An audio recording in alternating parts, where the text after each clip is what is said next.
What is up, guys? Today we're going to be shooting an explosive arrow tip made out of a marker, hollowed out, shoved a 410 shell in there.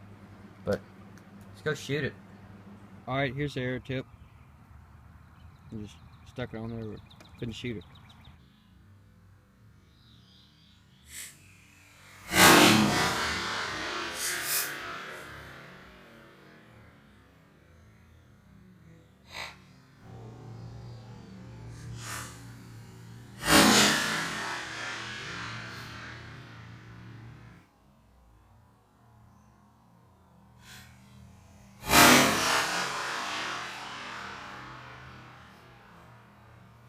Alright guys, so hit it right there, it made a hole.